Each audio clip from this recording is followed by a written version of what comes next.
say, well, this is a U-2, and this is, you know, it was always had a weather ship designation. This is weather reconnaissance, even though it's over the Soviet Union and doing things that it did.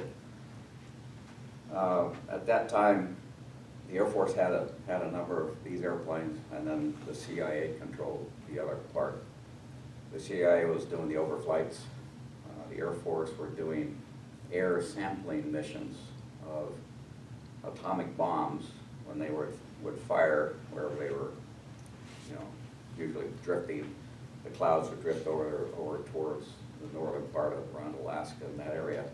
They would send up airplanes, U-2s, to high altitude, and the idea was to go find the cloud through radiation detectors on the airplane.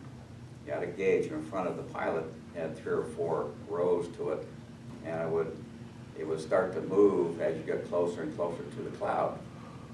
And once you got into the cloud or close enough to it where the started to raise in a scale, you had, I think there were 6 air bottles that you could open a door, and the air would come through into that bottle through a filter, and I think there was a time limit, you know, 1 minute or so, it opened, close that one off, and they would rotate to another bottle, and so you would gather enough samples from that radiation cloud to determine what the trigger mechanism, what type of nuclear weapon had been set off. It wasn't quite sure how many of the guys, everybody survived, but over the years, we've had a number of health problems throughout the program, of course. I mean, whether it was high altitude flying, going through radiation clouds, or just being at high altitude about 70,000 feet for 9 hours. We've had problems back in the past, and now we started to develop new problems. Brain lesions and thyroid cancers now have become more prevalent in the newer guys. So whether it's the system of the airplane, they have recently made changes where the cabin pressurization of the airplane used to be at altitude was around 30,000 feet. So you're in a pressure suit in the cabin, and at that time we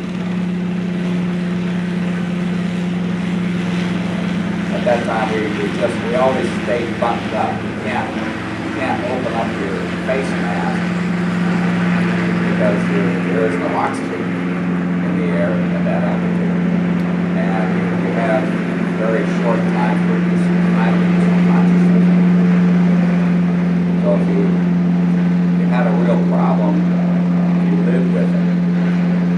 So the real problem is a runny nose, you have an eyelash fall into your eye, that's just driving you nuts for 9 hours, sitting there. You know, it's not a lot of fun. That's the left side of your face. On the right side of your face, in the helmet of the pressure suit, we have a little door opening, a little flapper door. And that's how we drank and we ate. We could be in a situation where we could feed ourselves. We had like a toothpaste tube of food. And the food was a little bit better than baby food, but not much better.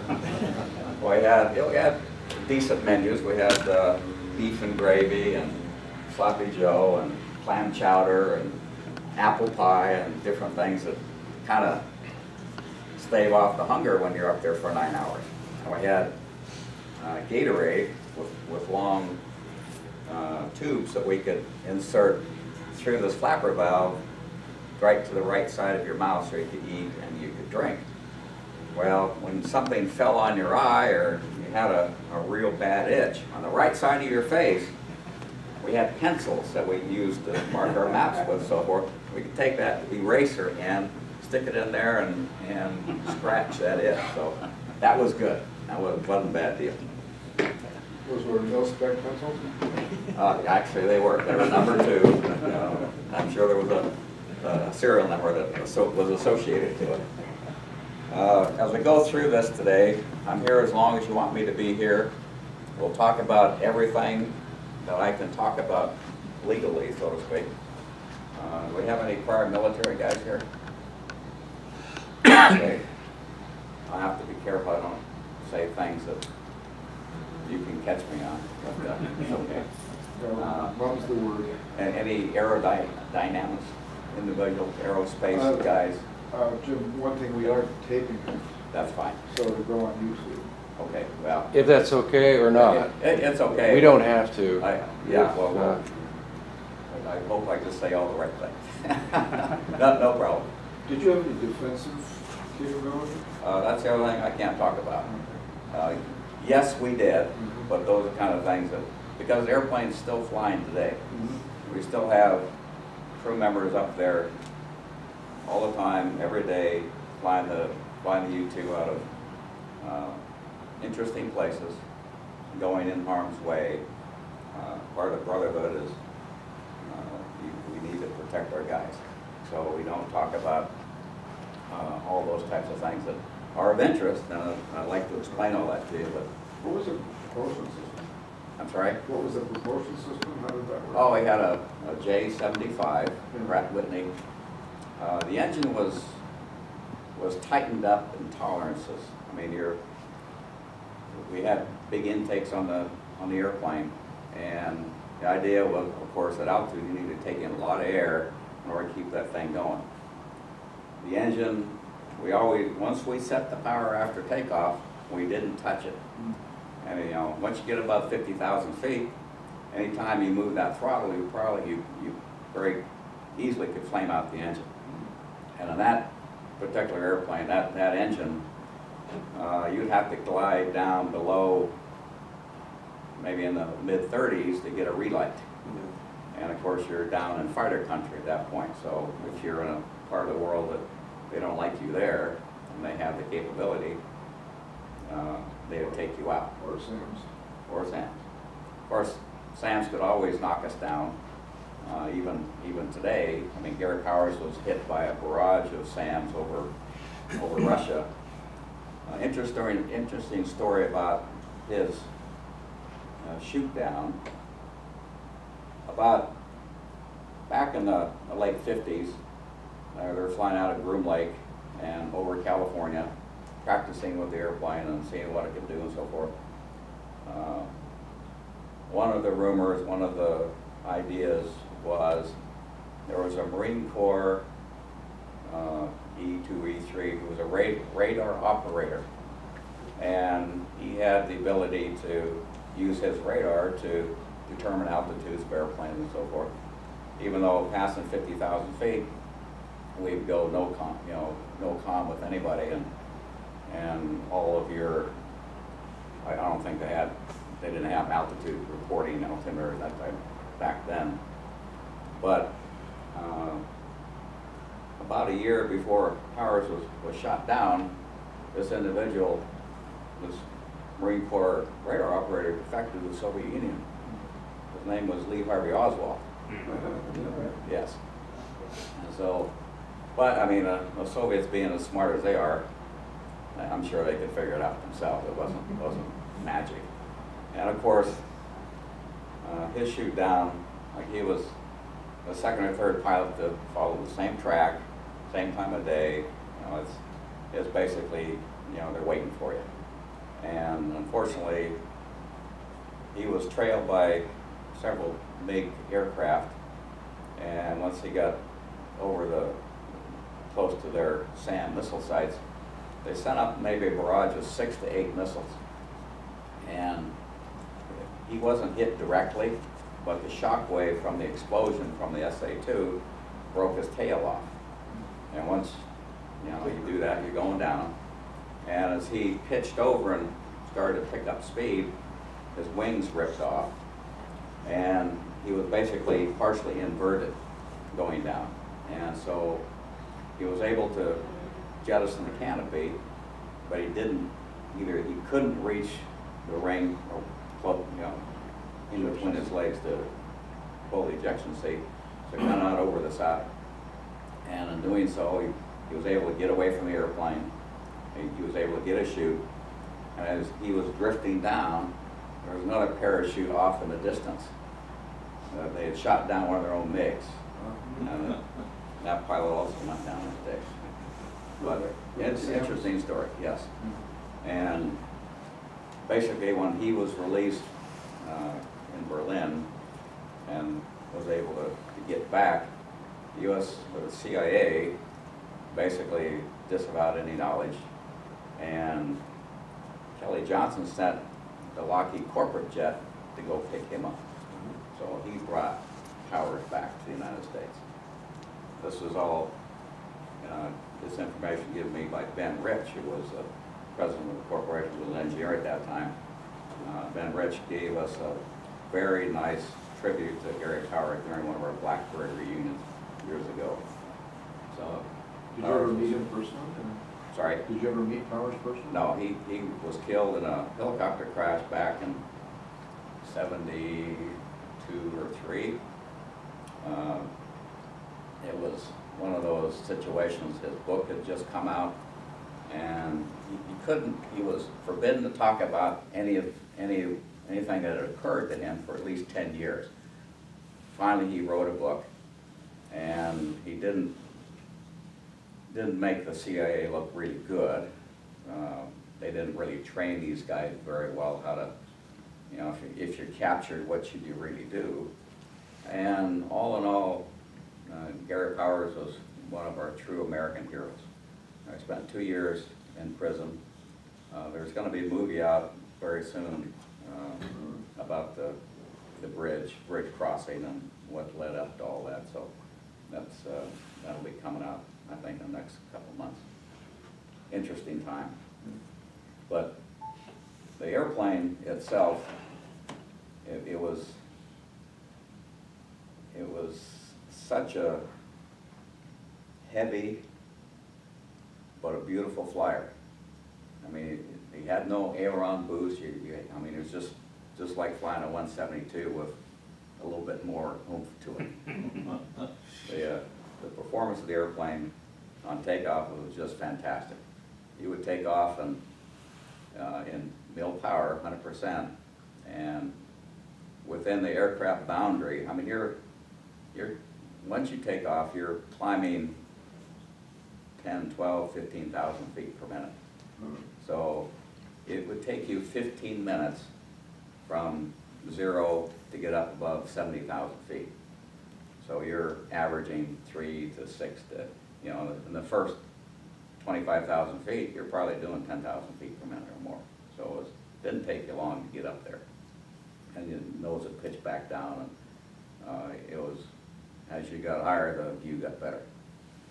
Let me run through some slides real quick just to give you some idea of what some of it looks like. So what was the difference between your stall buffet and your Mach buffet and your stall speed in your high altitude cruise?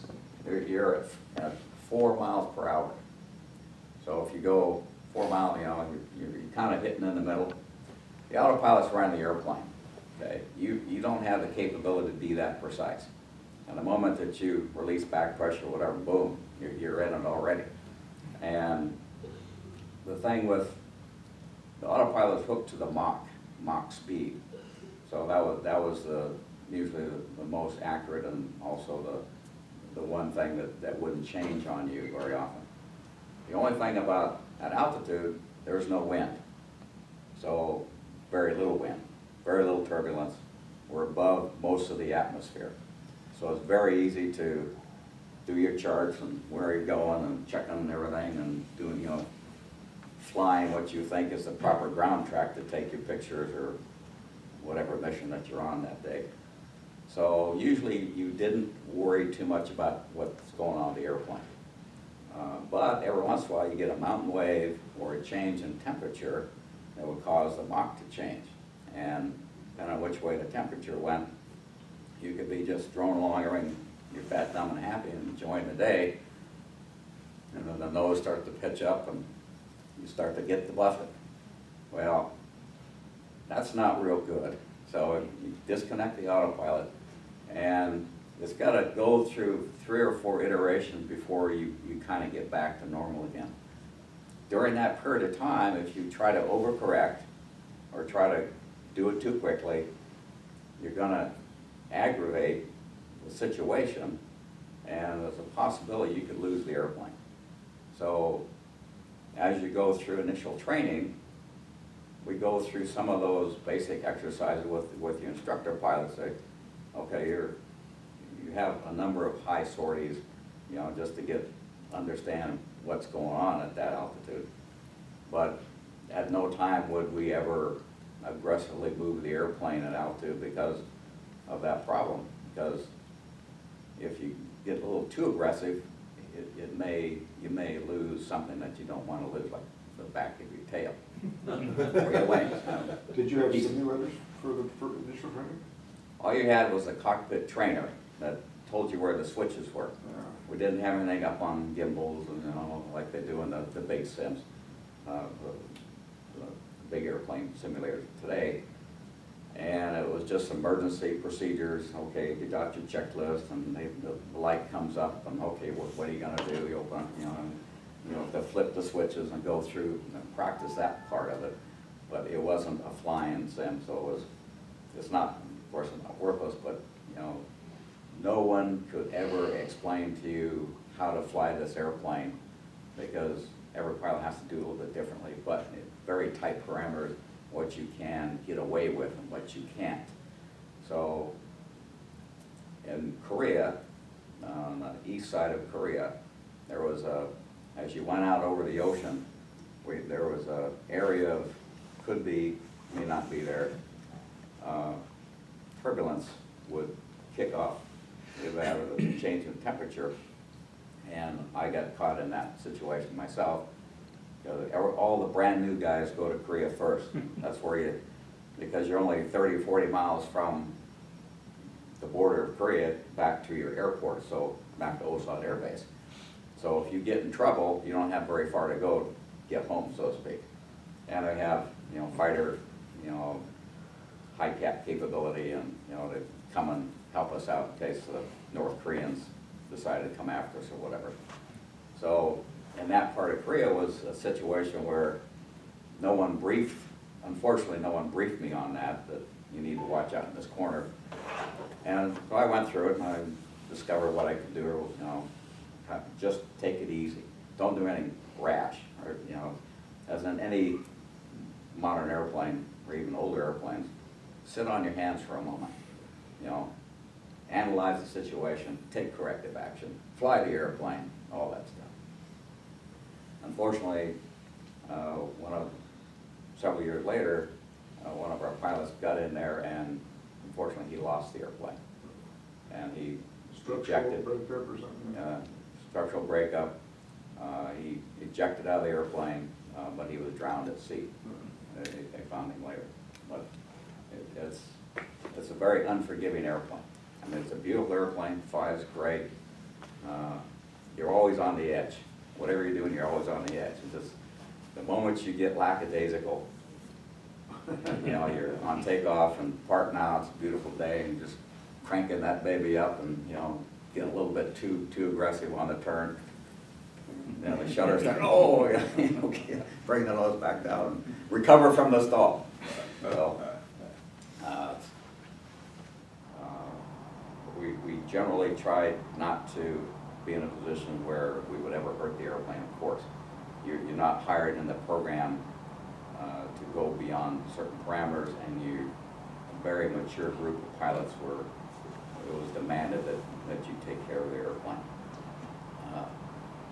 It's coming up on 60 years the airplane has been flying. In 60 years' time, they've had less than 1,000 pilots fly the airplane. So you only have an average of 12 to 15 pilots hired into the program every year. And for the type of things that the U-2 did, you have long deployments, usually 2 months at a time.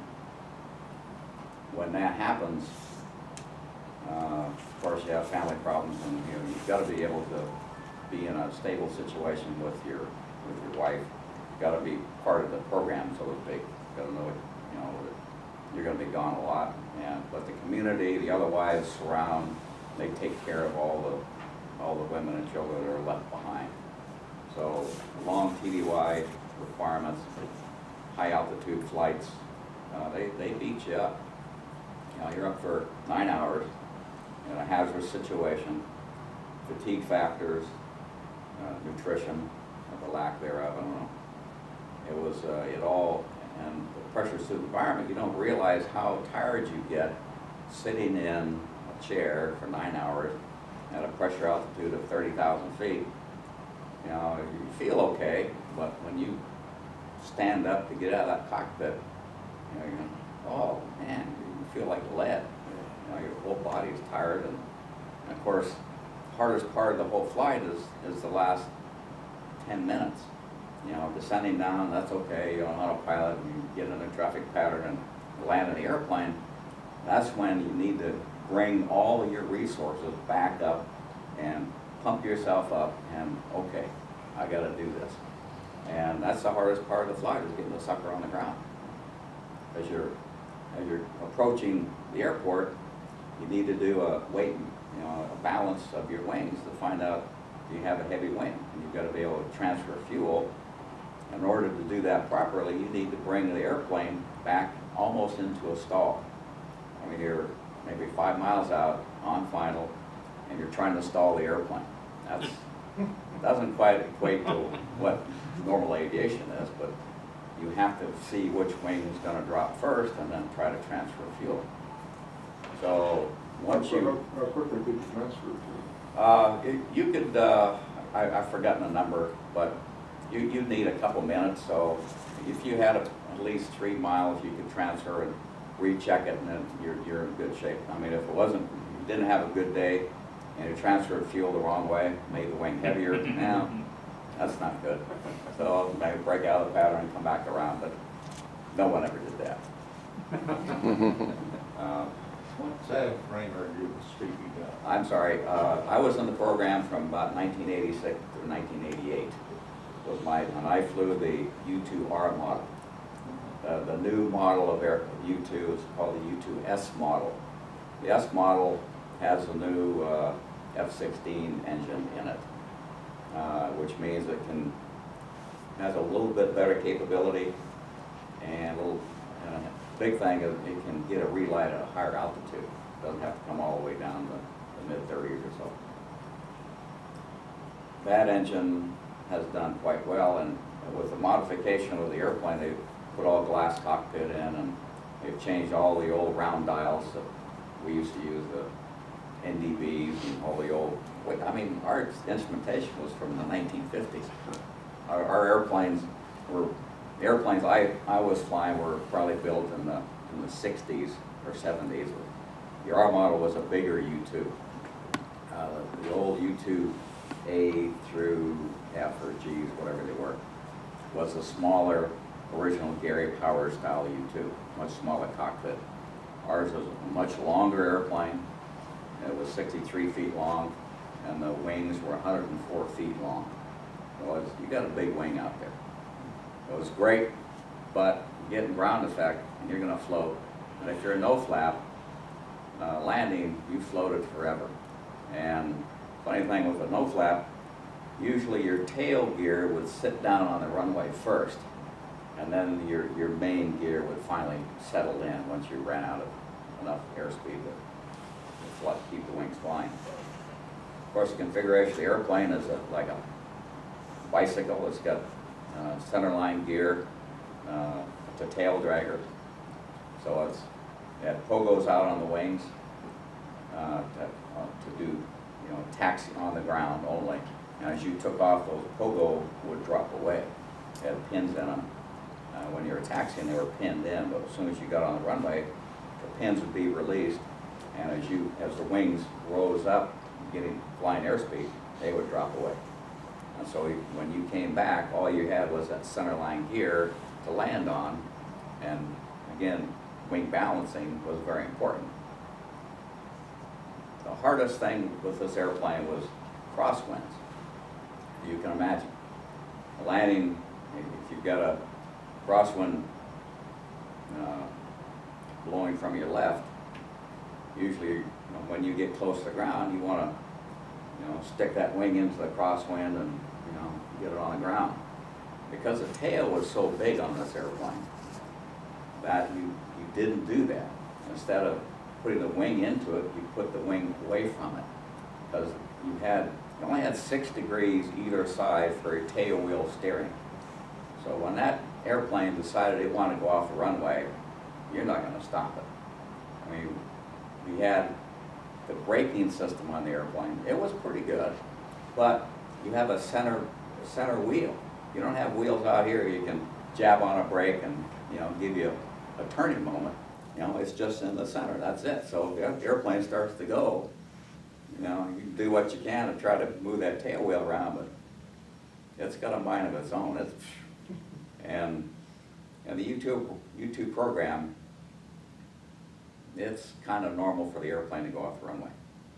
And recently, I haven't heard any stories lately.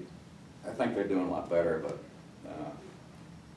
maybe a couple a year would go off due to crosswinds or whatever. And the big thing with the U-2 program, you just didn't take the airplane and go land at a civilian airport or go to another military field to land until the winds changed. Because you're only looking around 15 knot crosswind to be safe with the airplane. So if you've gone out and done a photo mission somewhere and you got all these antennas in the airplane, you got all this really neat, sophisticated stuff, you don't want to come to Bremerton Airport and land. I mean, yeah, you can land here, but who's going to secure the airplane? You got all the photojournalists, oh, hey, let's go look at that black airplane sitting on the ramp. That looks pretty cool. Well, that's not something we normally wanted to do. And if you had film on the airplane, they need that film right now. So as a pilot, you had to do the best you could do to get that sucker on the ground at your home base and make it work, make it happen. And there's been times the weather's been horrendous, and you just do it and make it happen. How about approaches? Were those easy to do? Yeah, the airplane was rock stable, good airplane, not a problem. It was easy to maneuver. I mean, it's heavy, and it took a while to make turns and so forth, but it was a situation where the airplane was, once you're on glide path, you're pretty well there. And a lot of times we're just getting just a PAR, precision radar approach, where they're calling you down. But we had an ILS and that type of thing, so we could fly those. But we didn't do a lot of instrument work with the U-2. As an instrument trainer, we used the T-38 Talon, was our training airplane. It had nothing to do with the U-2. It was for the SR guys, because of the speed of the landing of a T-38 was comparable to the SR-71, like 170 miles an hour. Or the U-2, we landed 80 miles an hour. And so the T-38 was our companion trainer. We could use that to travel throughout the U.S. to get our instrument time. The U-2 was a very dynamic airplane. It was a beautiful design. Kelly Johnson just went above and beyond Call of Duty. I mean, he had to be from another planet for the types of airplanes that he put together over the years. It was incredible. How do you avoid wingtip damage on those landing rollouts as it tips over? The wingtips had titanium strips on them, and the whole idea was, if you were in a crosswind situation, you put that wingtip down and you just drug that wingtip as far as you wanted to go, and that was there for. The wingtips on these airplanes were folding wingtips, because this airplane was also used for carrier landing, carrier takeoffs, had that capability. They did 2 or 3 tests on the U-2 on carriers. At that time it was, I think it was the Ranger was one of them. But they found that with the R model, the longest wing airplane, they could do sea operations with U-2s. And there was, in most airplanes, we had an extra switch down there. It was a tail hook switch. It wasn't hooked to anything when we were flying them, but we had to put a tail hook system on the airplane. There was a switch. Guy in the cockpit. And the thing about the U-2 program today, over Afghanistan and over Iraq, anytime that you've got a U-2 airborne, he can break off from whatever he's doing. He can move over to a firefighter or battle area. That now they've got eyes right over the target. They can see exactly what's going on. And of course, the data links sending all that information to airborne command posts or all the intel guys that are rooting through the Pentagon or whatever, saying, okay, we've got Marines engaged, and here's the enemy force, and this is what they're looking like. And so it's easier for the ground troops. They're real happy when they have somebody else up there that's taking care of them. The Global Hawk, you can't do that as easily. I'm sure you can change, where it's orbiting and that type of thing, but I'm sure it's more difficult to change all those parameters.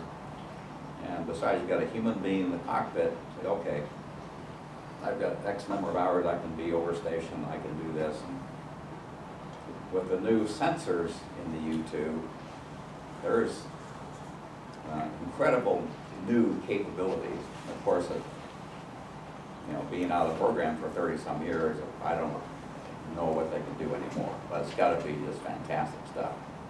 I know that they can pick up IEDs along the roadway that have been placed in the dirt in the last 24 hours or so, because the heat registers are different than the local surrounding areas.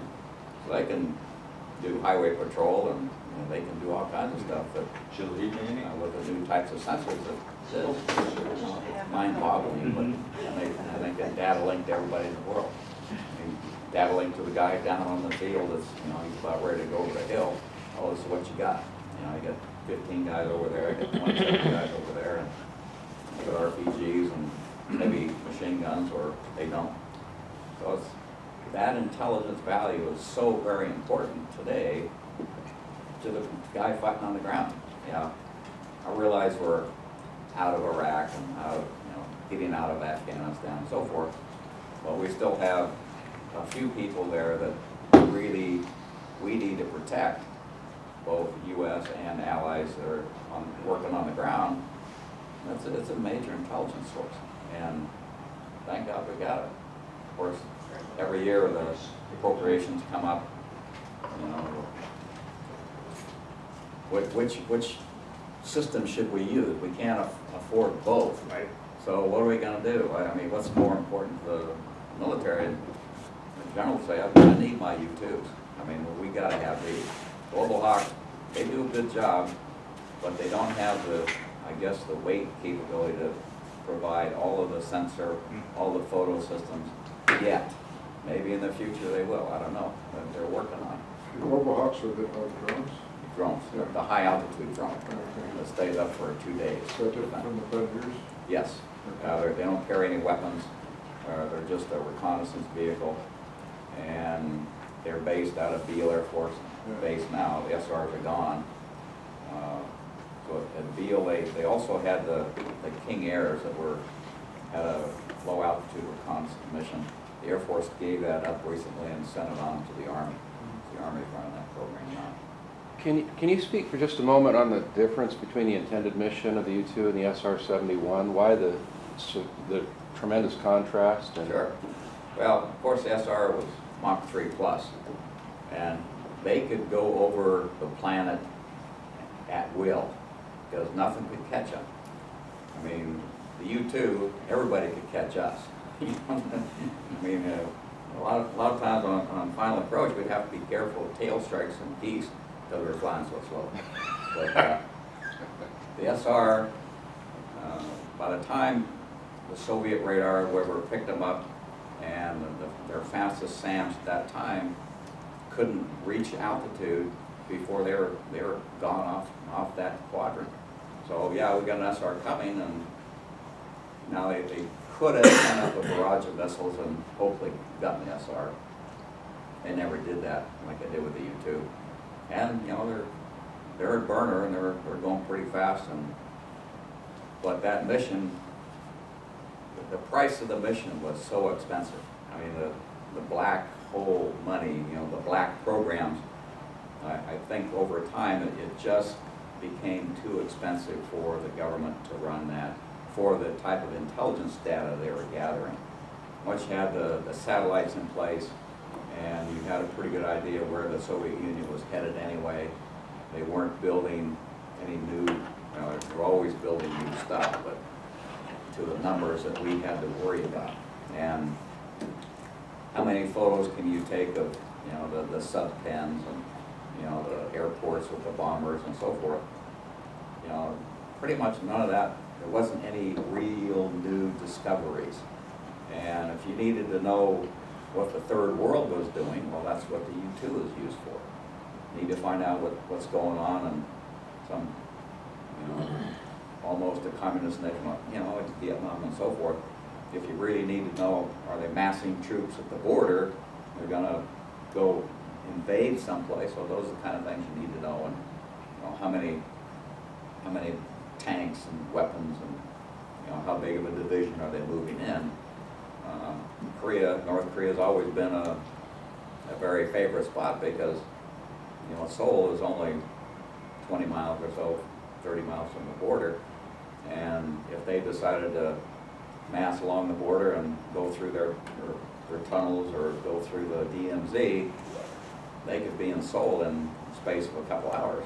And now you've got millions of people that are under attack, and you know, the whole nation could fall pretty quickly.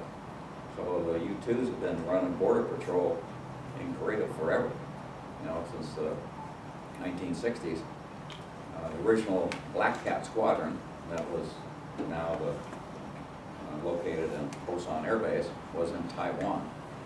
The Taiwanese, Chinese U-2 pilots were trained by the Air Force back in the 1960s so they could man U-2 aircraft going over mainland China.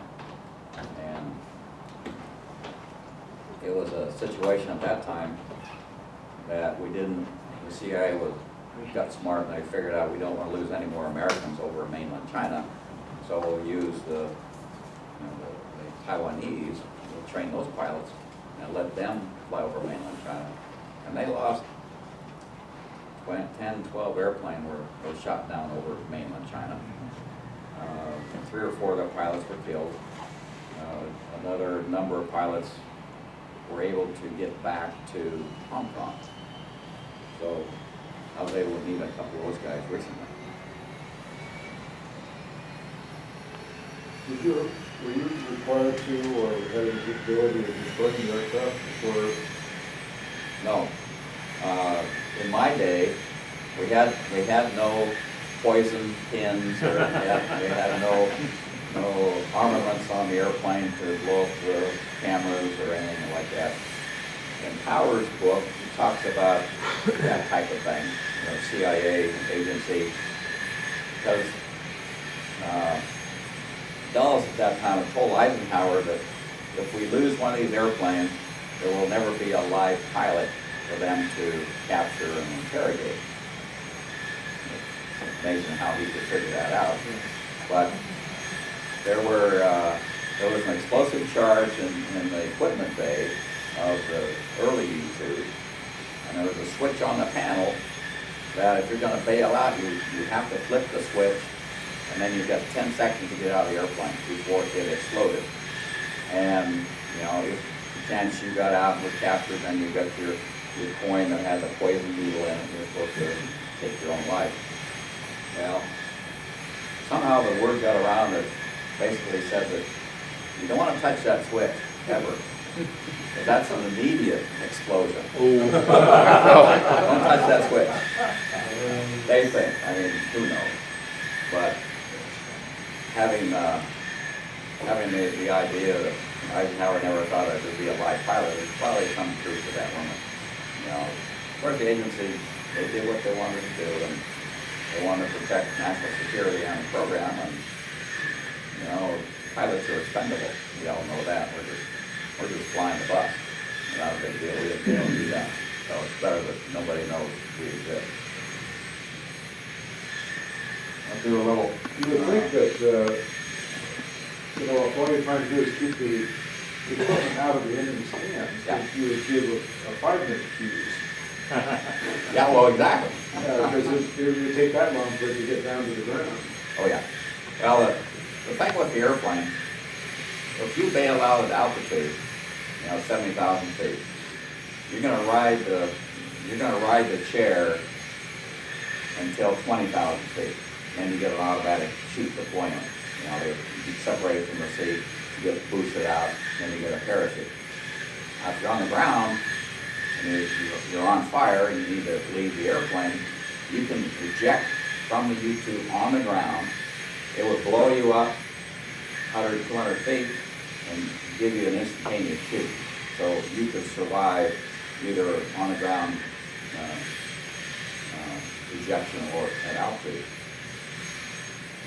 It was very important that as you're sitting in your seat for minutes, dropping from 70,000 feet, that you have the ability to breathe and you have the ability to see what's happening. So in the seat kit, you had batteries to warm your face shield. And then you had, of course, emergency oxygen system that gave you oxygen through this ride.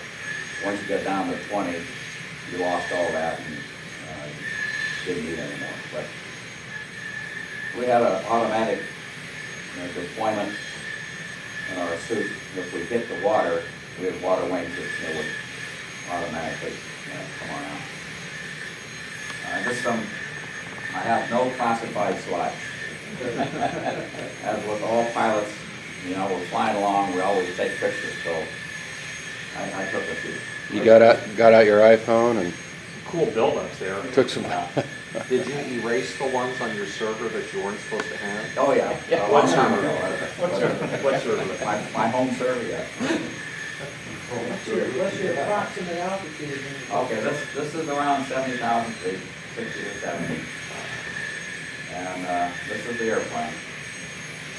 As you see, there's lots of antennas, and on the very front of the nose,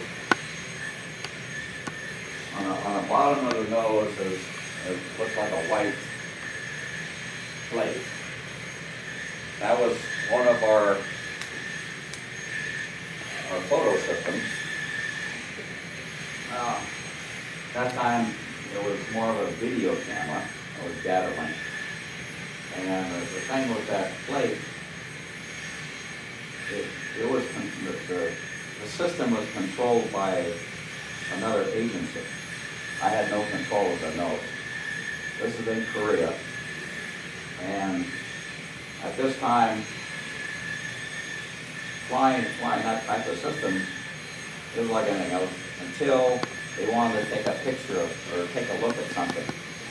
And that whole nose would start to rotate. Well, that wasn't too bad. Kept, your head's down doing something. Because the plate was flat, you get into a burble from the angle of the plate hitting the foot screen. So there you go. Now you start getting the shake, and it wakes you up, which is good, or it could be bad. But this is. So they could remotely control the camera? Is that- Yes. Okay. So this all happened by surprise? Yes, yeah, you're just thrown along, that dumb and They happy. don't radio you and say... No. You don't ever talk. Only when you're about ready to get shot down or there's someone coming in a high-speed fighter aircraft trying to cruise up to get you, will they give you a warning. You'll have other warnings in the cockpit, but you won't know where it's coming from, and you're hopefully find what you're looking for. This is the first place you go when you're attached to the system.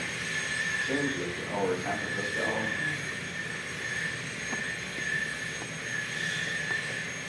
Big airplane. Did you ever fly out of Moffett Field? I did not. That was that's NASA's facility over there. And they still have 2 or 3 U-2s for high altitude. This is Rudolph Anderson over Cuba, getting shot down By Sam? by Sam. He was the only one lost over Cuba. The story I have about this is an important slide to me, because when I left the U-2 program, looking for an airline job and hopefully be in a position where I could move forward in my aviation career, you always wondered that I'd make the right decision.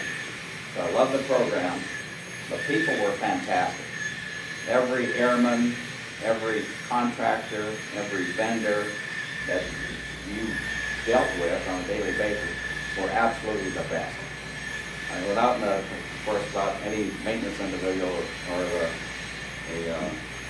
PSD individuals that suited you up, and I mean, those kids were just fantastic. I mean, great attitudes, knew their stuff, very professional, wonderful people.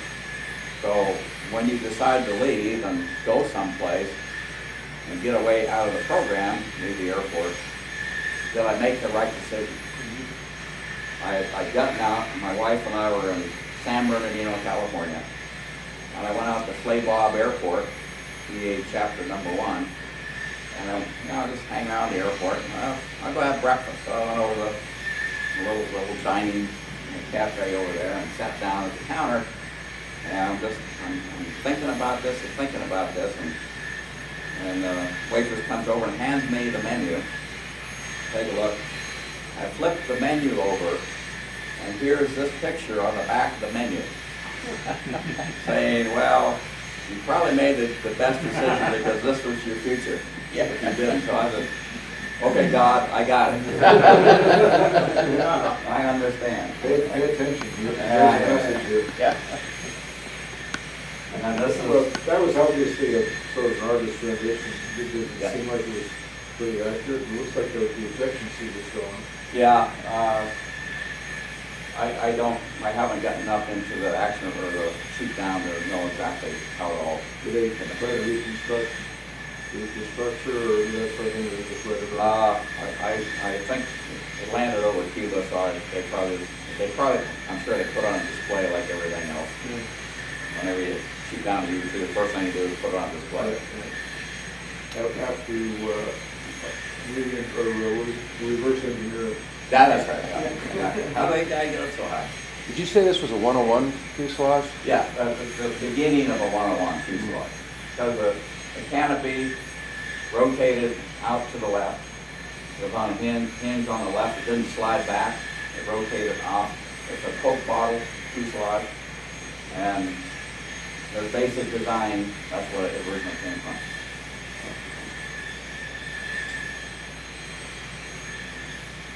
Yeah.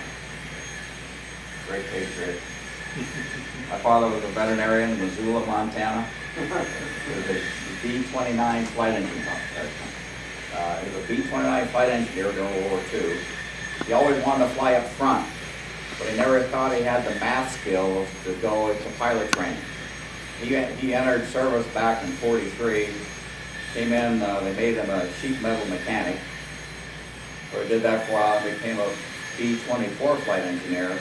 Then he got in the B-29 program, and lo and behold, the B-29 flight engineers, the first group, were sent to Harvard and Yale to learn how to do weight and balance, fuel runs at high altitude for the B-29. There was so much more mathematics in this program than being a pilot, of course. So my father graduated from B-29 Flight Engineer School like 1 month after the war with Japan was over. So he lucked out. He would have been headed to Tinian, in a moment's notice. But that So wouldn't this happen. is a relative? This is my father. Your father? My father, yeah. I grew up in Missoula, Montana. All right, all right. Brother, I was such a good student at the University of Montana, I only lasted a year. I was an Air Force ROTC, knew I wanted to fly, I knew what I wanted to do, but I just wasn't into it. at the time. I loved ROTC, loved all the things there, but I burned myself out in my first year of college as pre-med. I was not happy. I went to work for the Forest Service that summer, make enough money to go to college, fought fires, cut trees in Montana. At the end of the time, I said, I'm not going back to school. This is 1971. You know, I think the U.S. military has this GI Bill program, so I can let them pay for college. Vietnam's almost over. I don't have to worry about that. I'm a German linguist. They're going to send me right to Germany. I'm going to drink beer for 3 years. I'll be a military intelligence analyst, and I'll sit in an office, you know, do paperwork and map work, and life will be good. Excellent. So I show up, go to basic training, Fort Lewis, Washington, and I go to Fort Huachuca, Arizona for military intelligence analyst school. First day in formation, they call us out and say, okay, all you counterintelligence guys over here, and all you combat intelligence analyst guys over here. I said, Sergeant, I'm a military intelligence analyst. I said, what's your MOS? I'm on 96B20. Oh, no, you're a combat intelligence analyst. You go sit over here. I said, oh, okay. So 2 months later, 3 months later, of course I get orders for Vietnam. So, being a good soldier I am, and yes sir, no sir, and just keep on going. So, I did a tour of Vietnam, and I got there in March of '72. Very peaceful time for Vietnam. It was easy going. Peace talks were kind of going, but there hadn't been any large-scale anything for months or a long period of time. So, okay, I'm here. It's going to be a neat job. It'll be fine. Well, I get out the base, and 7 to 8 days later, the Easter offensive of 1972 began, where we got NVA and BC swarming out of everywhere from Laos and Cambodia up north Vietnam, coming down south with tanks. I mean, they're not just coming in with troops, they got tanks they're bringing in. And at this time, all of the American combat divisions already gone home. I mean, I was in the Pentagon of Vietnam. I was at MACV headquarters as an intelligence analyst during the day, and every third night I was out on the wire with my M16 on guard duty, waiting for the guys to come in and give us some problems, but never happened. Well, I got out of there in December of '72 and lived to keep on going.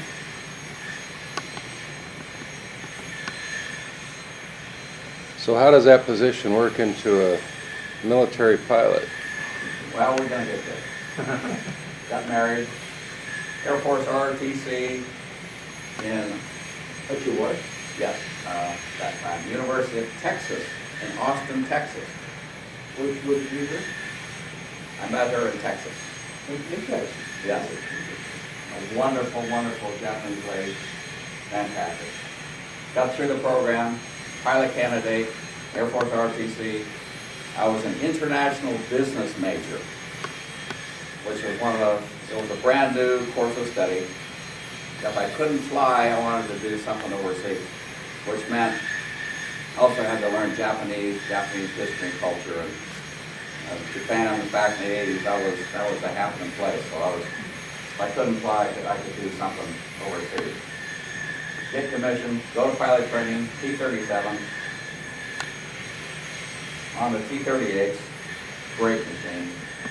This is the same airplane we flew in the U-2 program as our companion trainer. Looks a whole lot more like the SR-71 than the U-2, as you can see. Graduated, went to C-141 cargo airplane.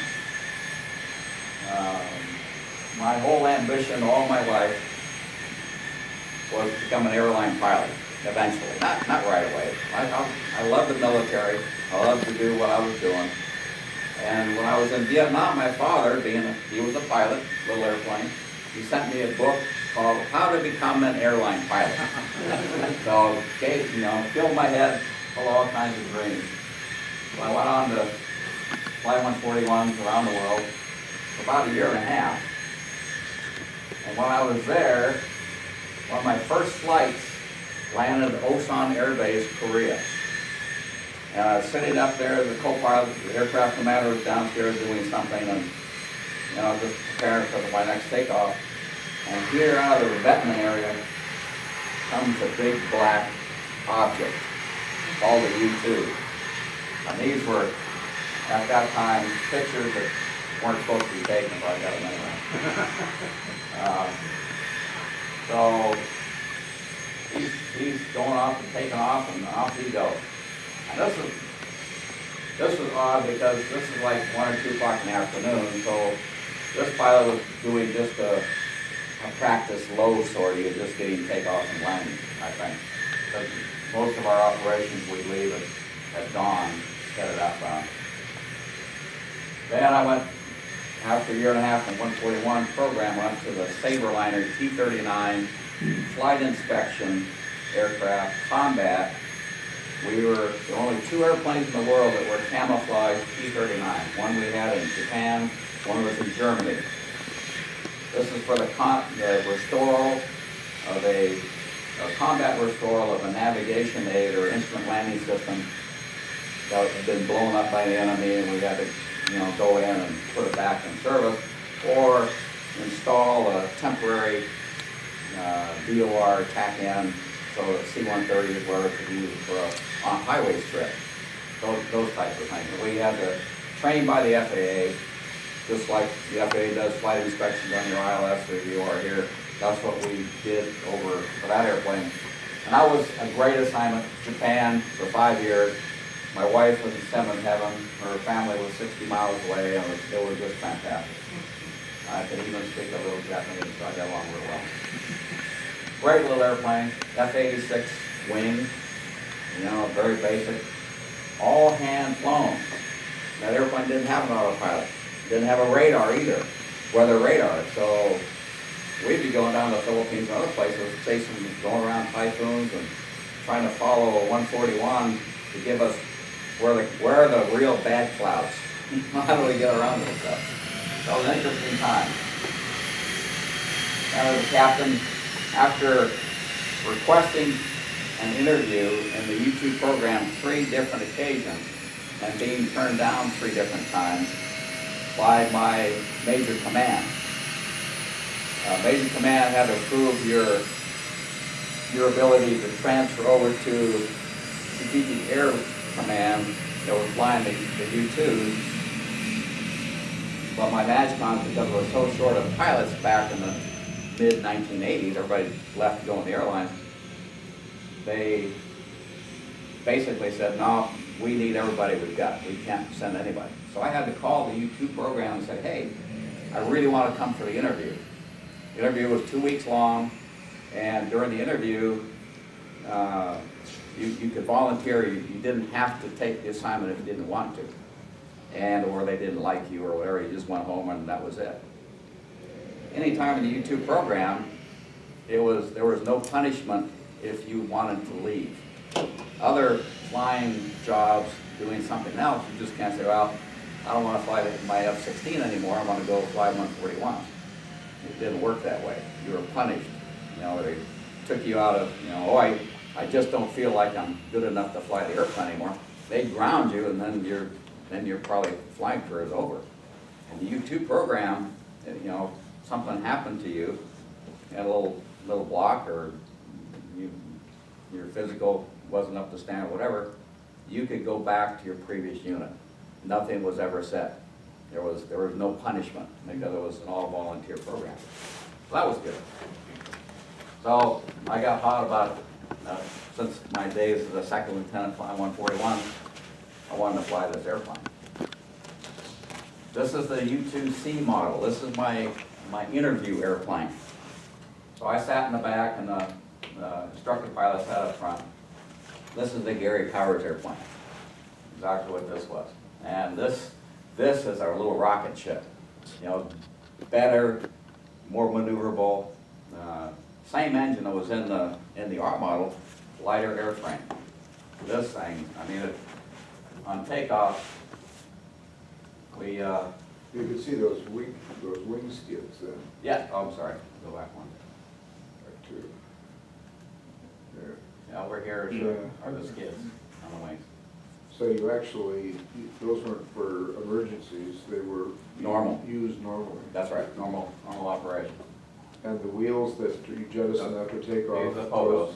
Yeah. those are there, okay. Yeah, and here, this was an added feature, this never came out in the real airplane, because right below here was where your camera bay was. Yeah, okay. So basically, they added this probably in the late 60s or 70s, maybe they came up with the 2-seat version.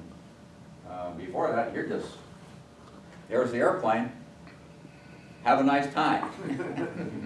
I mean, they would talk to you about it and how it works and so forth. And in the earlier days, they had a Cessna 310 as a chase ship, and one of the U-2 pilots would go up and they would chase the U-2 and, you know, help the pilot along the way. Say, okay, this is how you do this. It wasn't a real good program. Just, no. So when you jettison the pogo, somebody had to go out to the field to pick them up? Yeah, they were landed on the runway. I mean, as soon as the wings raised, you might not even be off the ground yet. The wings raised, the pogos would drop away and follow the airplane. They had maintenance pickup come up right behind, grab those, and put it back, and off they would go. Seems kind of primitive way of doing it. Uh, Does it work? Yeah, it works, it's basic stuff. So here I'm, at this time, I was back in 141s, flying with the 8th Squadron. I'd only been there like 8 months. I couldn't stand it. I was a captain, been overseas, had been an operations officer, been the chief of Stanival, had been all these things. I came back to 141 Squadron. I was an assistant scheduler, an assistant plans officer. And I was, you know, what about my career? You know, this sucks. There's nothing interesting here. I gotta get out of here. So after 8 months, I was able to go to SAC and say, the program say, I'm here. I want to come. I want to fly with you guys. Let me just have a chance for an interview. So fortunately, I got orders a month later to go fly in the program. Now this is a nice basic instrument panel. This is what you got. This is 1955 technology. This was in the C model. And it's just, you know, but it all works. That's all I need to do. It all works. Why did you have those smaller gauges right in the middle rather than your attitude indicators? The attitude indicator right there. And put the other ones that are right in the middle. Well, you must have some. That's engine. Right in the middle. Oh, here. Flaps and looks like a clock. Because when you're doing photo flight line or navigation, the clock is primary. You gotta be able to. I mean, it's dead reckoning navigation because you have no nav aids, and this airplane, because this is up front, usually in this area would be actually the view site would be here. We'll show you that in a minute. So this is just a backup. This wasn't the cockpit that you would normally fly on a mission. This is just my back seat. But we'll get more into navigation in a minute. But really basic stuff. When you go for the interview, they have to suit you up. They have to put you in a pressure suit for an hour or two. And they put you in a chamber and see how you do, because if you're claustrophobic, you know, you're gonna find that out hopefully then rather than later. And part of the interview is for them to check you out and for you to check them out. Because you may not really want to do this. The claustrophobia is because of the helmet or something? Yes. Once that faceplate goes closed, you can't communicate. I mean, there's a guy with a headset. The guy that's dressing me here.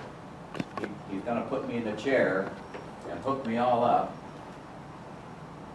And then he's gonna walk away for like 30 minutes and just let you lay there and breathe. And So you get to understand your surroundings, because not everybody can do this, I guess. There you sit. And pre-departure. That the same chair you had in the cockpit? Exactly. Yeah, we took out the whole thing and then put you in there. Absolutely, I wish. Did it have a vibrator? No, this is basic program. That takes too much electricity.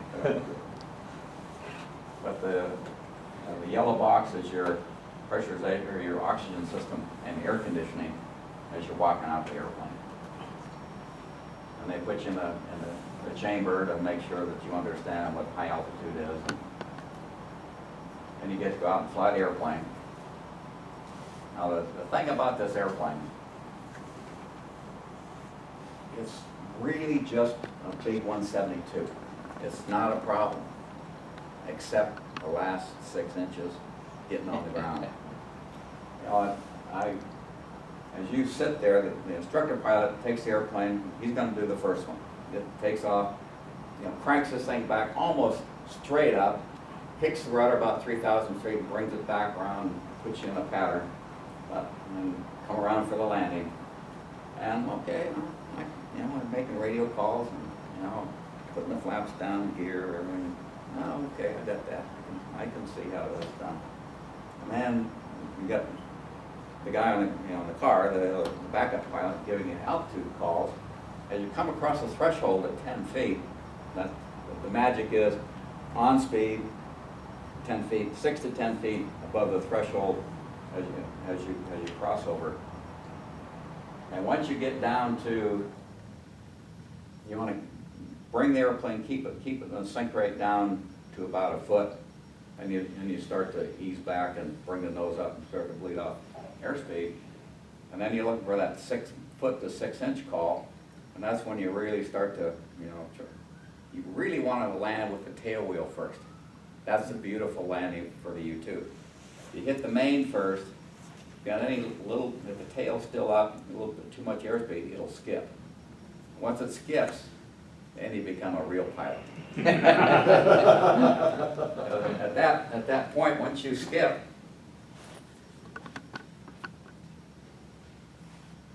it depends on how high you skip. If you skip just 6 inches or a foot, okay, well, just hold what you got and let it and bring it in. If you skip to 6 or 10 feet, you're already stalled.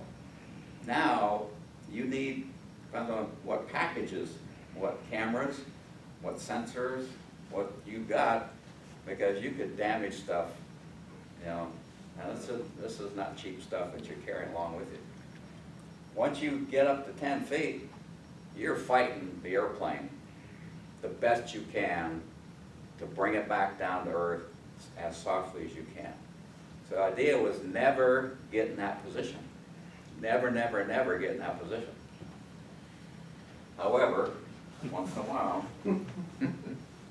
Well, they teach the same thing to 172. Absolutely. Yeah, you do. Yeah. Any tail dragger.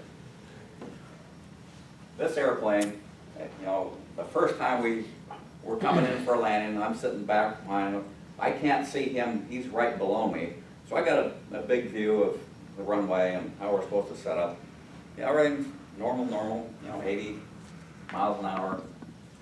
Hear the mobiles coming out, screaming out from the apron, coming up behind us, so he can call altitudes from the main gear.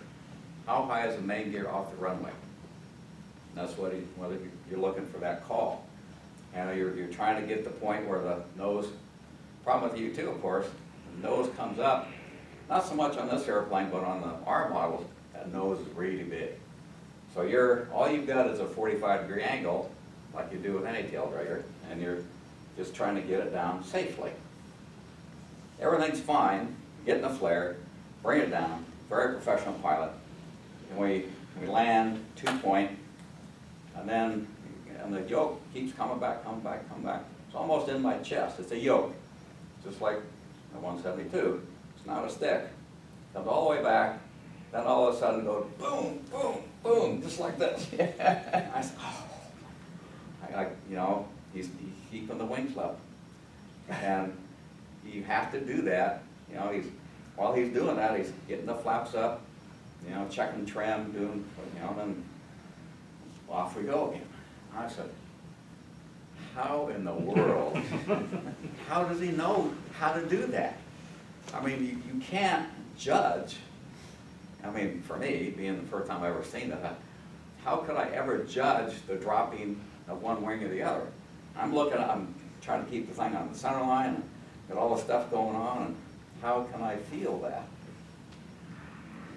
Fortunately, your first ride in this airplane, the pogos stay in. They pin them in. So, because they know you're not going to be able to control this airplane. And it's like a bicycle. So as one wing goes down, Training wheels. you're going to go like that. I mean, the force and your moment, and fuel starts to go down coming down that wing, all that weight goes left side, and you're going off the runway. You got to keep those wings straight. You didn't have enough rudder authority to? At this speed, 80 miles, 60, 80, you've got some. But usually, if you're going that fast and you let a wing drop, you're probably going to have a problem that you don't want to have. Yeah, you might be able to ride it back up. I mean, if you get a gusty wind, something like it, you might be able to save it. But again, you can't jab on the right brake or something to get the airplane. You know, it's just going. You just got center line brake. That's it. So my shock value was seeing this docile old airplane, yoke come all the way back, and boy, that thing was moving. And I said, boy, no wonder this is a difficult program, because I couldn't imagine how I was going to do that. But you know, if you want it bad enough, you'll make it happen. This is the ground procedures training. This is the cockpit. This is you're just going through the numbers, trying to set it up where you have all the emergency procedures down before you go start to fly the airplane with an instructor. Then you get to go out in water survival. You get to go get dunked out at the lake. You get in the pressure suit, and they drag you behind the boat. Now this is fun. This is in like November in California. Got the full kit, and they have you jump in the water, and they get the straps on you, and then they start to drag you with the boat. The idea is you got to find your fittings, disconnect, and get away from it.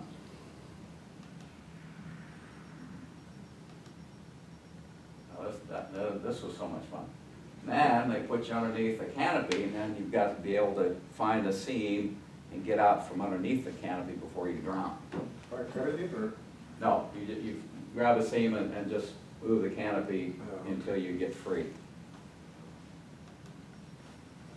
Then you get in, you know, once you're qualified and, you know, you get through the interview process, which includes the interview process. They gave you 3 rides in the airplane, or less, if you did okay. I did, or thank God, I only had to do 2.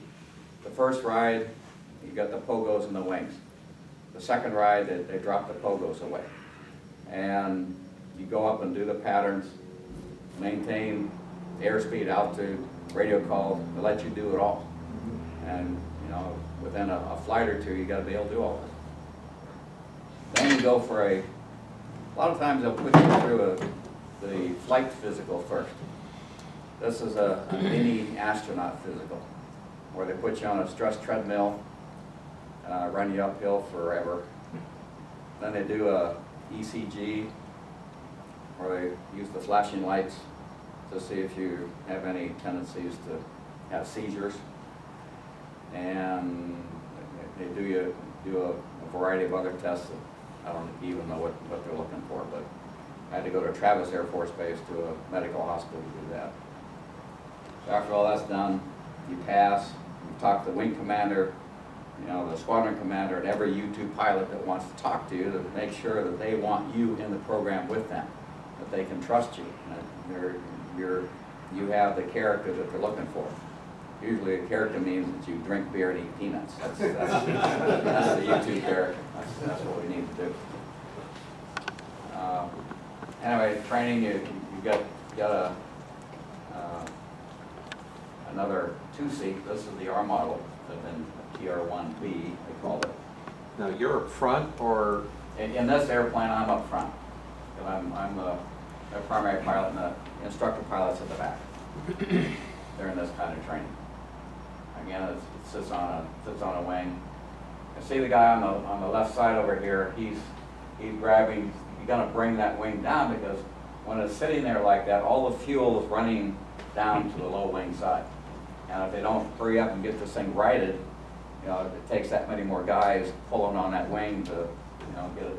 And the other guy's got a pogo, and he's gonna pogo me. Now with Beale Air Force Base, still there, still doing the thing back when the SRs and the tankers were there. And on the runway.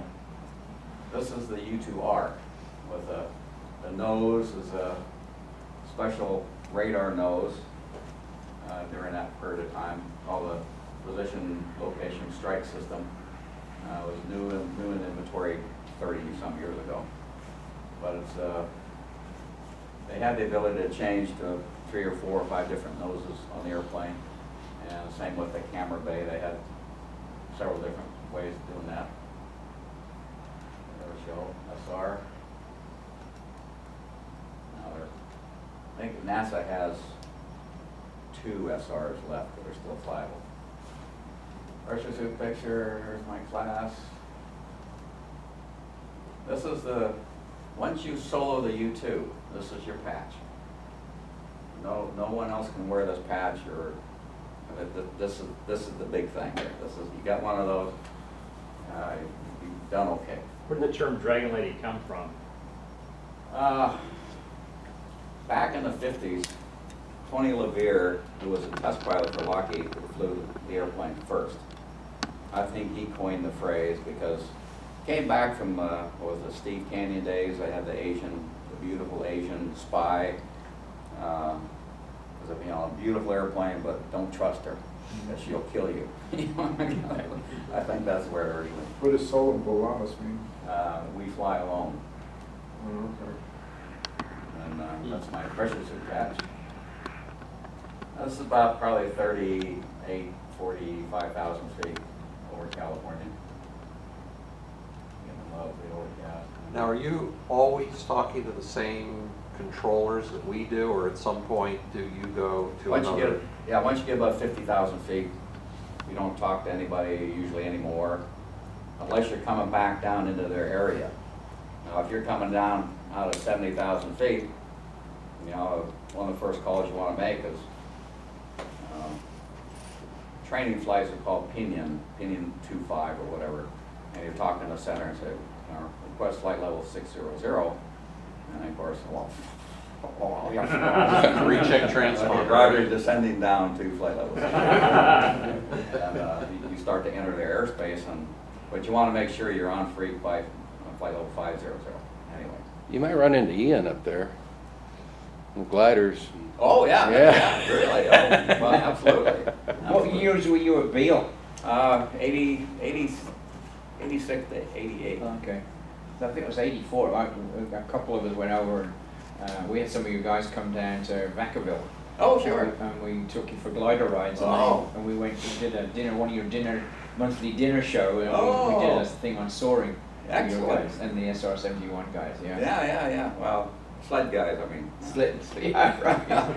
Well, the U-2 is a beautiful glider. Oh, it is. Yeah. It's a heavy one though. Heavy, yeah. The only problem. So how often were you at 600? Never. Yeah, that's not 400, but never 6. Yeah. Well, 400 must have a good oxygen system. Yeah, pressure oxygen, yeah. Yeah, of course. Okay. This is off of Florida, right?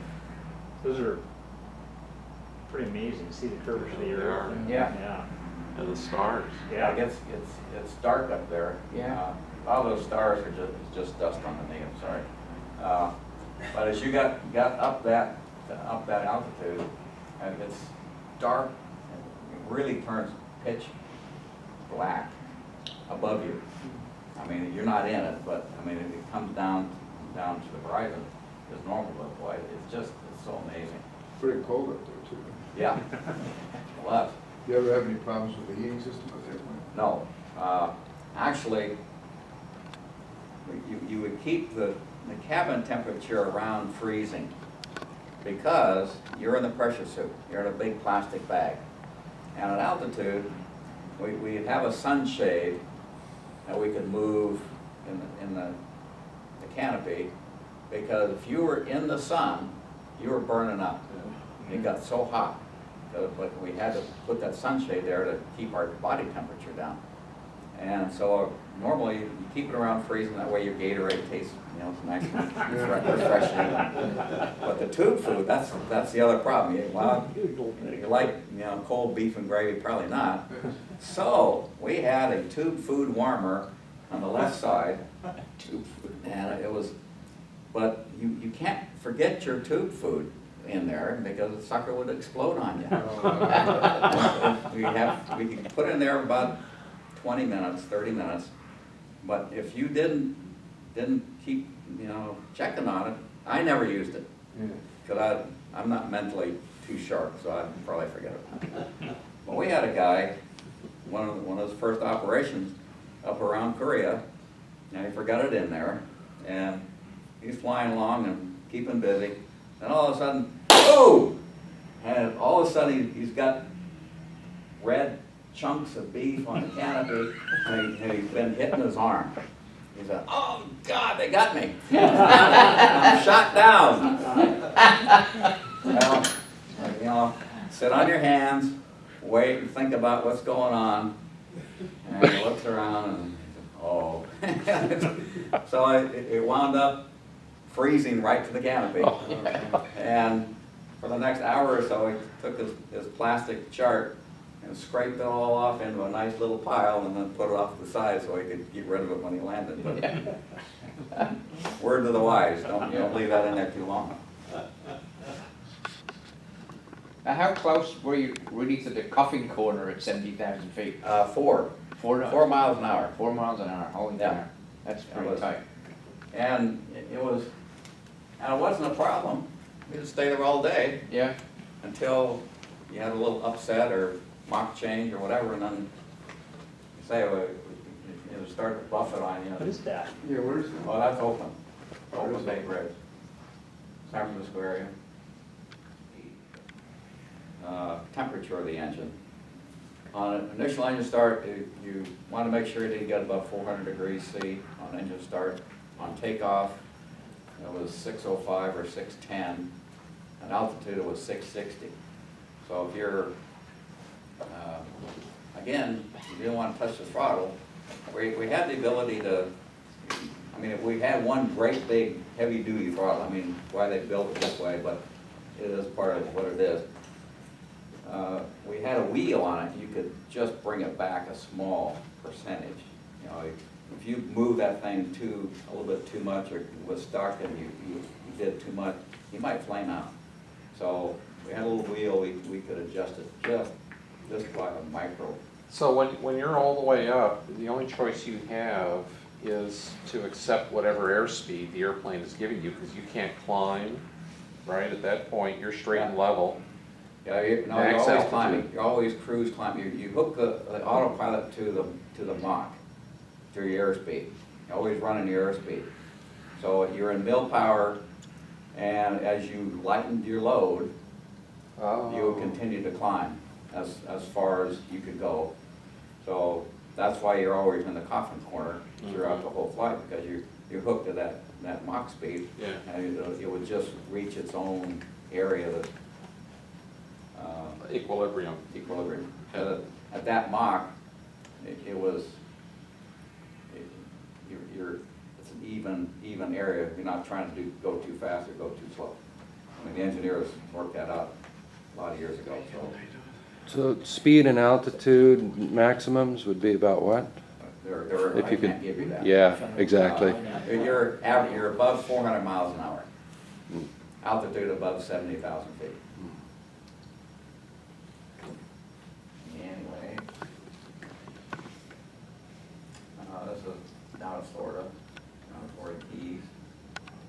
there's proof I was there, okay? I was there. Selfie. I was really there.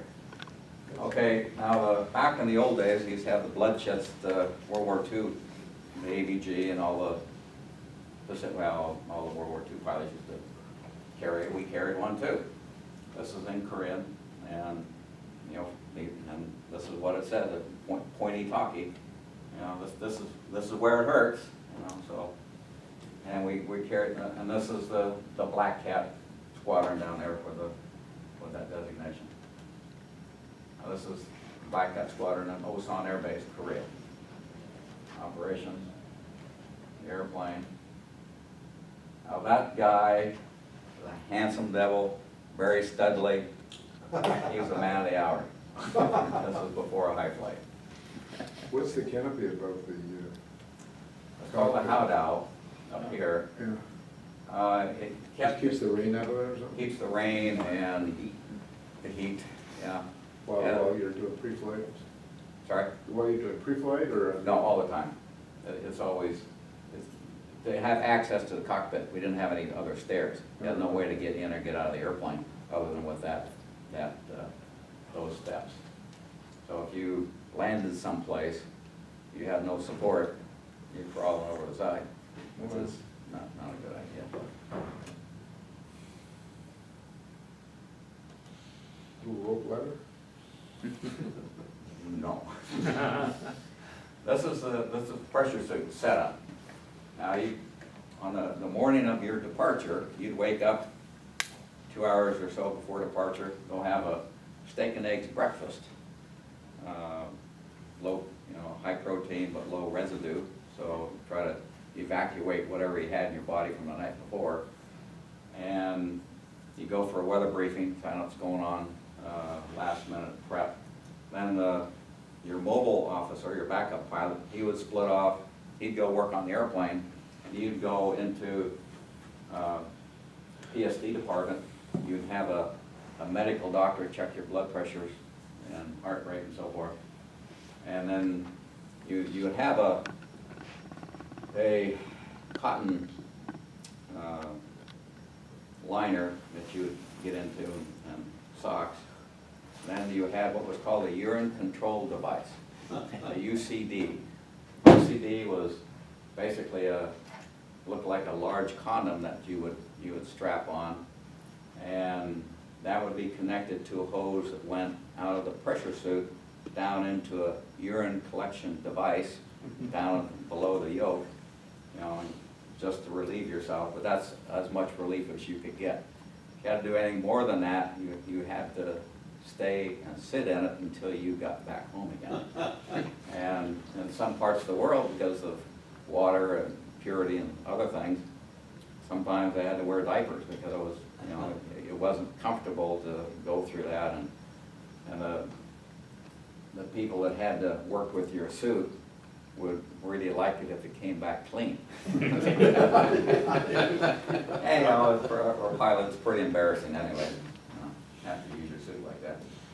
But the suit weighed about 40 to 50, 60 pounds. And each suit was, at that time, about $100,000. And you're issued 2 suits, and they were measured to fit you. And whenever you went anywhere in the world, you took these 2 big suit containers with you. And that's not too bad unless you're going through customs in Greece or the Middle East, and they say, well, what's that?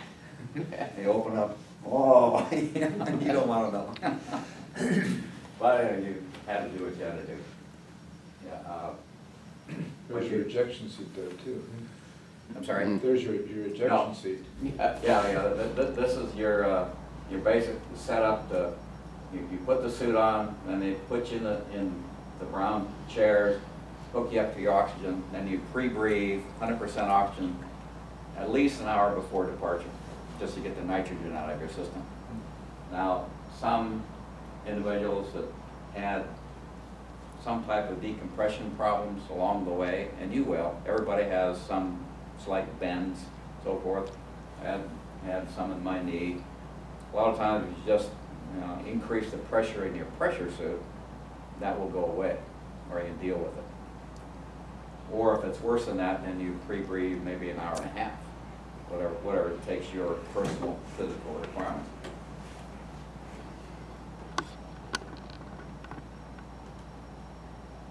Then they strap you up and bring you out the airplane, climb up. So you got, basically as a pilot, you don't touch anything, you don't do anything.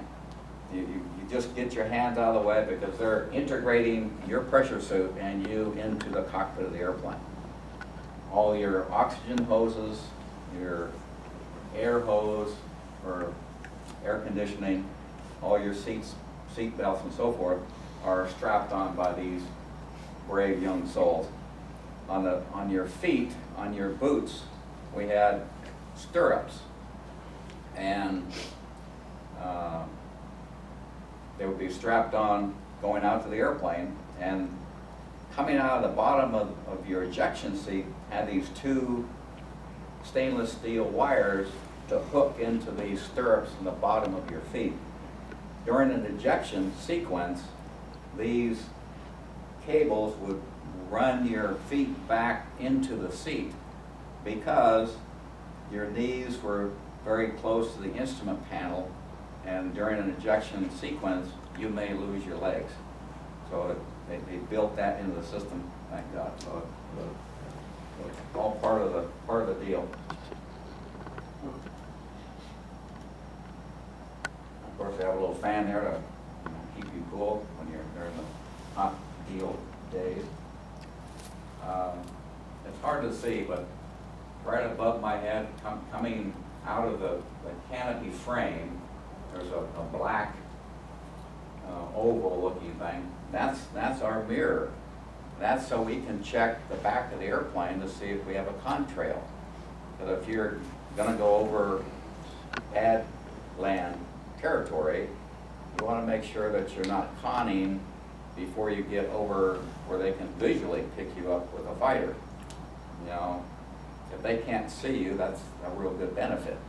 But if you're maybe need to stand off for a while, get higher, get in different temperatures, or go home, if you have fear of some type of enemy. The previous picture had, you could see the mirror better. No? No. Okay, wasn't There there? was one that. Well, there it is. Yeah, there's the frame from the Yeah, sand for it, yeah, there you go, right here. yeah. So that was pretty serious if you were counting. Yes. I didn't want to go there. Taxi out, again, your mobile pilot, backup pilot's in the car. He's checking beneath the airplane, he's following you out. You're in radio contact with him at all times. He's clearing the way, and you get onto the runway. The mobile will go in front of the airplane for 2,000 feet or so and ensure that there's no foreign object damage, pieces, parts, or whatever on the runway that you might be able to, you might pick up into the intake. And you're finishing up your checklist and getting ready to go, and come to the other side, you're checking underneath the airplane. Right behind the pilot, down at the bottom of the fuselage, you see a window down there. That's where the camera bay was. So mobile stands off, gives a thumbs up, look good. Go to 80% power on initially, while you're holding the brakes. Check all the instruments, make sure no big loud bangs or anything. You have to release the brakes before you go up to mill power, because the engine produces so much thrust, it puts weight on the main gear, and there's a possibility you might damage the airframe. So you get 80% off the brakes, you bring it up to 100%, and now the thrill begins. It doesn't take long to get this airplane going. It's got so much power, you're airborne in seconds. By the time it starts to spool up and it starts going, it's kind of hang on, because it doesn't take long. You're bringing the yoke back and you're soaring. It's pretty dynamic. So if you're climbing at 10,000 feet a minute, you gotta have a pretty high angle of time. Yeah, you run right up.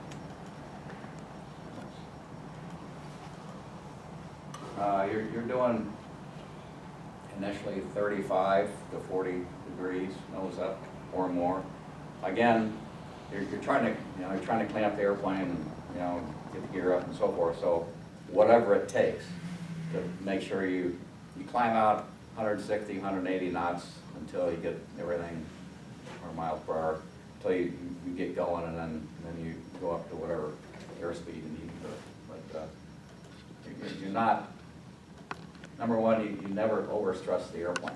And here's a little mirror I was talking about, looking back aft into your intake and then the tail of the airplane. There's the tail and there's the intake. Now, this is something they don't use anymore. This is our primary navigation system. This is called the view sight, and this is underneath the airplane looking back behind. This view sight is used for navigation. And it can look straight down below the airplane. And we'll have another shot in a minute, but you're a day VFR pilot, basically. You have an INS to get you there over in the area, but when you're actually taking pictures, you need to make sure 100% that you're following your map exactly over all the points. Anything that's got a straight line, road, crossing, airport, whatever, excellent reference from 70,000 feet, not a problem. It might be your turn point, could be your target, and as you turn, you take that view sight. In the old days, don't use them anymore, and you flip it up and try to catch your next point as you in the turn to make sure 100% you are exactly where you're supposed to be. The INSs were great, but they weren't always perfect. Here's a picture of the view sight, a little airport off to the right side. Again, using the crosshairs, you can look direct below the airplane to make sure 100% that that's exactly where you are. Very important when you're close to borders or close to a SAM site or anything of that nature. You want to always know 100% exactly where you were at home. Do the photo interpreters get copies of this so they can see where you were at any one time? Not this view site. They get the picture. Yeah. And we have what's called a tracker camera that sits up in the nose. That gives the whole mission. That's only a 35 millimeter. So they can correlate the two? Yes. Okay. That has a bigger spread. Because I mean, the film we're running, well, I think it was 10 by 10 or 12 by 12 negatives, so they could do a lot with that. I never got to see any of my film. It's something that you never want to know your mission. I mean, they gave you your maps. The navigators would work out all your maps, your targets and so forth, but you don't know what you're really looking at. You don't want to know, really. It's, hey, I'm flying, this is my route, that's all I know. Because they say, well, what troop strength are you looking for, and how many tanks and so forth. I'm not looking at that stuff. And again, the view sight was great for just to make sure you know where you are. Coming in for the landing. And they come back out and put the pogos back underneath. But when they do that, when they show up, there's one wing on the ground, Yes. and then those guys grab it and. Yeah, they will take the opposite wing that's in the air, they'll hop up and grab it and pull it down so that they can get the first pogo on the heavy wing first, and they'll try to even it out. I mean, these guys are fantastic. They took good care of it. But that's in the old days with the El Caminos. That's back in the 80s. How did they Pretty good manage to SAR. select that particular vehicle? Yeah, it was a great SAR. The ones before that had like 396s. I mean, they were real goat machines. Ours were okay. We got Mustangs right after this, 5.0 Mustangs back in the 80s. No, were better. Now I think they're running GTOs and, a little bit more high performance vehicles. have a little bit more oomph to it. Does the fuel move from wing to wing without transferring it? No, Okay, so. but in the wing itself, there's no baffle system. So that whole wing, whatever's left of that wing is sliding down, but of course, after mission, you shouldn't have hardly anything left. Normally you didn't. Had very Did you little. do any aerial refueling? No. They tried that in the F models, and they tried it maybe 3 or 4 times. 2 airplanes were destroyed in flight because of the buffeting behind the tanker. And they lost 2, so and besides, believe me, after 9 hours, you don't want to do another 9. Let me tell you. Let me tell you. So of course, after every flight, you get down. I mean, there's nothing quite as good in the world as getting out of that suit. I mean, you've been bathed, and especially when you come down in your hot temperatures, you're bathed in sweat, and you just want to get out of the thing. So get out of your suit. You got to go have a debrief, talk about the airplane, all the different systems on, the cameras and so forth, how it all works, and you sign the forms. I noticed you were rehydrating there too. Yeah, well, I assume that was, very necessary. I assume that was apple juice. Yeah.